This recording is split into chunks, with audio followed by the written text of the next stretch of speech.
Nous utilisons l'argent tous les jours, mais il est difficile d'expliquer notre comportement face à lui avec des formules ou des graphiques. Les êtres humains sont émotionnels. C'est pourquoi il est essentiel de comprendre comment notre esprit influence nos décisions financières. Notre histoire, nos aspirations et nos peurs façonnent notre manière d'utiliser l'argent. Aujourd'hui, je vais vous parler du livre La psychologie de l'argent et vous présenter les 10 points qui m'ont semblé les plus importants. Premier, la richesse, c'est ce que l'on ne voit pas.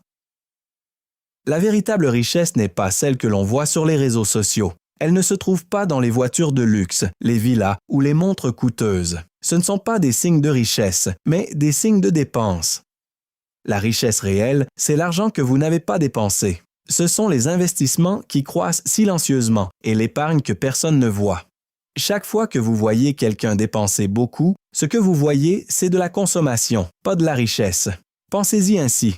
Lorsque vous voyez quelqu'un conduire une voiture de sport à 100 000 $, vous ne voyez pas la richesse. Vous voyez quelqu'un qui a choisi de dépenser 100 000 $ dans une voiture au lieu de les investir.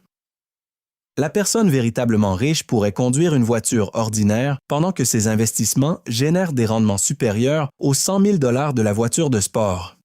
Évitez de dépenser pour impressionner les autres. Épargnez pour obtenir des options, de la tranquillité et de l'indépendance. Deuxième, l'accumulation de richesses dépend plus de l'épargne que du rendement. Se focaliser sur la prochaine grande opportunité d'investissement peut nous détourner de la base la plus puissante de la création de richesses, l'épargne.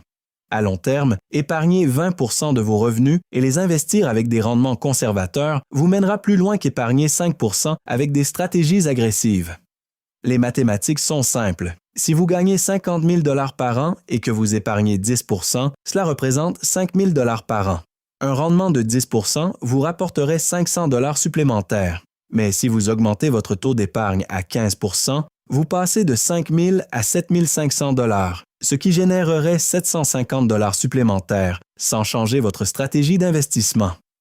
Se concentrer uniquement sur l'optimisation des rendements au début, c'est comme s'inquiéter de l'aérodynamique d'une voiture dont le réservoir est vide. L'épargne est le carburant de la richesse. Sans elle, peu importe la sophistication de votre stratégie d'investissement. Troisième, la liberté de choisir est le plus grand luxe que l'argent puisse acheter. L'objectif final de l'argent ne devrait pas être d'accumuler plus d'objets, mais d'accumuler plus de contrôle sur sa vie. La véritable richesse vous permet de dire non à ce que vous ne voulez pas faire et oui à ce qui compte réellement pour vous. Imaginez pouvoir quitter un emploi toxique, vous consacrer à un projet sans vous soucier de sa rentabilité immédiate ou être présent pour votre famille lorsqu'elle a besoin de vous.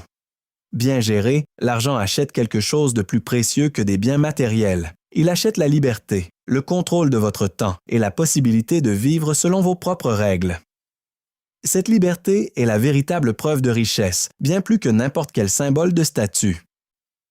Quatrième, épargnez comme un pessimiste, investissez comme un optimiste. La clé est de se préparer aux moments difficiles tout en croyant au progrès.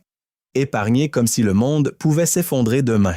Construisez un matelas financier solide pour vous protéger des imprévus. Mais une fois cette base assurée, investissez en pensant que l'avenir sera meilleur que le présent.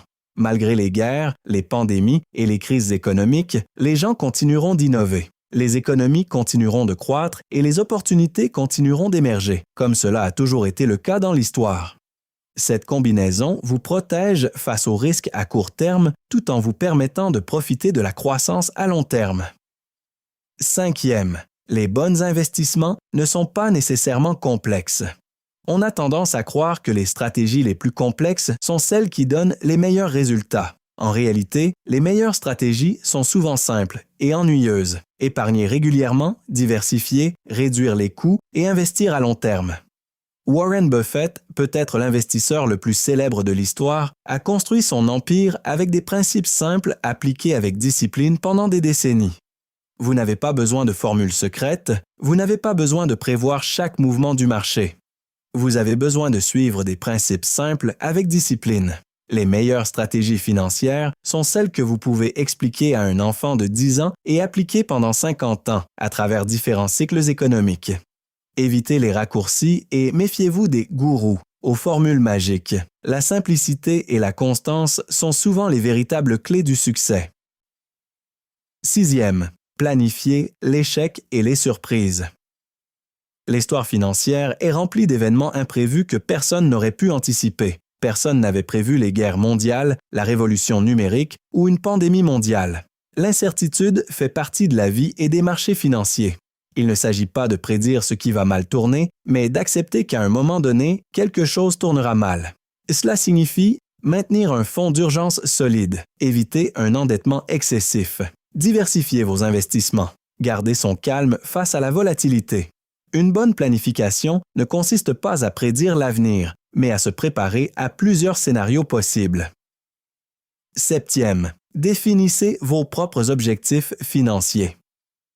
Nous vivons dans une société où la comparaison est permanente, surtout en matière d'argent et encore plus avec les réseaux sociaux. Rien n'est plus destructeur financièrement que de se comparer à des personnes ayant des objectifs et des circonstances différentes. Chacun a un point de départ différent, une définition différente du succès et une tolérance différente au risque. Que signifie le succès pour vous? Fixez vos propres règles. Construisez votre propre plan. La vie financière n'est pas une compétition. C'est une construction personnelle. Définissez vos objectifs financiers selon vos propres valeurs et non selon ce qui impressionne les autres. Huitième, le succès financier ne requiert pas du génie, mais du bon sens et de la patience. L'histoire financière est pleine de génies qui ont échoué. Le fonds Long Term Capital Management, dirigé par 2 prix Nobel d'économie, s'est effondré en 1998 après avoir perdu 4,6 milliards de dollars en moins de 4 mois. L'intelligence ne garantit pas le succès financier, elle peut même être dangereuse si elle conduit à un excès de confiance. Ce qui compte réellement, c'est le bon sens, la capacité à prendre des décisions rationnelles et à éviter les comportements impulsifs, ainsi que la patience pour laisser le temps et les intérêts composés faire leur travail. En finance, il est plus important d'éviter de tout perdre que d'être brillant. Éviter les erreurs graves a plus d'impact que quelques décisions brillantes. Neuvième, utilisez l'argent pour gagner du contrôle sur votre temps. Chaque décision financière devrait vous rapprocher du contrôle de votre temps. La ressource la plus rare dans la vie n'est pas l'argent, mais le temps. L'argent peut se récupérer. Le temps, une fois passé, ne revient jamais. Si votre style de vie augmente plus vite que vos revenus et vous oblige à rester dans un emploi que vous détestez, l'argent n'achète pas la liberté. Il achète la dépendance. N'utilisez pas l'argent pour acheter des choses, utilisez-le pour acheter du temps. Dixième, être riche, c'est avoir des options.